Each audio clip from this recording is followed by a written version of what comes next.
Kembali di Apa Kabar Indonesia Pagi, kita lanjut ke Pak Sugeng. Pak Sugeng, tadi sempat terpotong pertanyaannya terkait dengan menurut kuasa hukum ini bisa jadi tidak hanya 4 oknum polisi yang sudah dikenakan sanksi ini, masih mungkin aja ada pihak-pihak lain yang juga terlibat, Pak. Bagaimana tanggapannya? Terkait apa ya? Kita kan harus menelusur ya. Kita harus menelusur ya peristiwa pidananya yang terjadi. Dalam LP 1179 dan 1181 itu kasusnya adalah yang 79 itu adalah kekerasan kepada perempuan atau anak di bawah umur dengan memberikan narkoba ya, kemudian juga ada hubungan seksual. 1181 adalah matinya Firsa ya karena juga diberikan narkoba ya. Itu ditangani oleh Polres Jakarta Selatan. Sementara dari hasil penyitaan ada, saya mendapat informasi 5 senjata api ya, dan juga ditemukan narkoba. Kalau tidak ditangani oleh Polres Jakarta Selatan, maka ini tidak oleh Polres lain, senjata api dan narkoba, mungkin ini ditangani oleh di tingkat atas yaitu Polda, ya. Nah kasus ini yang menjadi perhatian ini. Kalau misalnya tanya ada oknum lain yang harus diminta pertanggungjawaban, kita belum tahu, ya. Kita tentu belum tahu. Tetapi yang menjadi pertanyaan kritisnya, bagaimana dengan kasus 5 senjata api dan narkoba ini yang tadi sudah disebutkan? Apakah masih dalam proses atau sudah damai-damai? Kalau dalam proses kan tidak ada masalah, ya. Tetapi kalau damai-damai ini yang berpotensi adanya oknum lain yang harus diminta pertanggungjawaban. Tentu Pak Romi tidak mau menambah masalah kepada kliennya ya, Pak Romi ya. Karena kalau ada kemudian damai-damai, kliennya Pak Romi juga kena ya. Makanya Pak Romi tadi tidak bisa lugas gitu ya. Yaitu pengacara yang baik lah ya.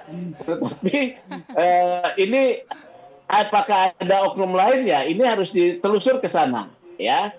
Jadi yang naik berkas itu perkara 1179. 1179 itu terkait Anissa yang mendapat kekerasan seksual dan juga dicekoki narkoba. Ya, Anissa itu masih hidup. Perkara 1181 kematiannya Firsa belum, ya. Nah, perkara 79 pada 16 Desember itu sudah P21. 17 Desember, ya, kliennya Pak Romi saat ini diminta untuk tahap 2 tapi dia tidak datang.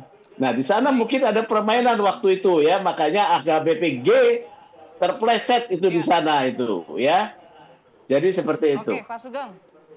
Baik. Mungkin terakhir ke Pak Yusuf nih. Pak Yusuf, kalau memang nanti memang terbukti ya adanya pemerasan yang dilakukan oknum polisi, ini kan jatuhnya pidana begitu ya, dan akhirnya ditindaklanjuti oleh polisi juga. Nah, seberapa objektif nanti polisi bisa menangani kasus ini dan bagaimana Kompolnas menjamin kepada publik ya bahwa proses ini akan berjalan secara transparan?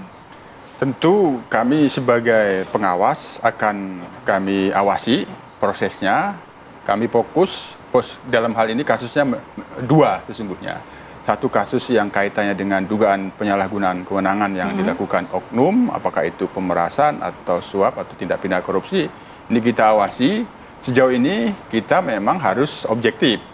Bitpropam Polda Metro Jaya sudah sangat responsif, hanya dalam hal ini pengusutannya tegas dan tuntas.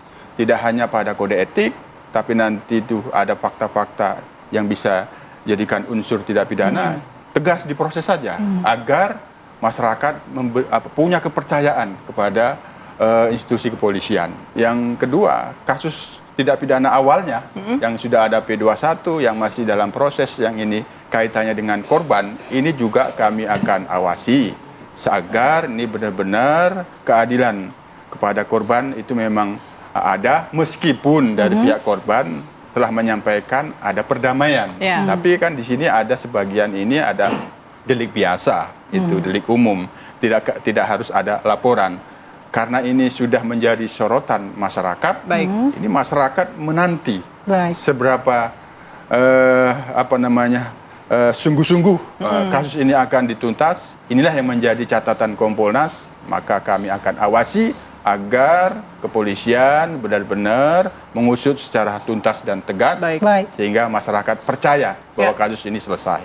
Baik, baik. Terima kasih Pak Yusuf atas penjelasannya dan juga waktunya hadir di Apa Kabar Indonesia Pagi. Kita kasih, ucapkan Pak. juga Terima terima kasih ke kasih. Pak Sugeng dan juga Pak Romi yang sudah bergabung via Zoom. Selamat pagi Bapak-Bapak, sehat selalu. Sehat selalu Bapak-bapak.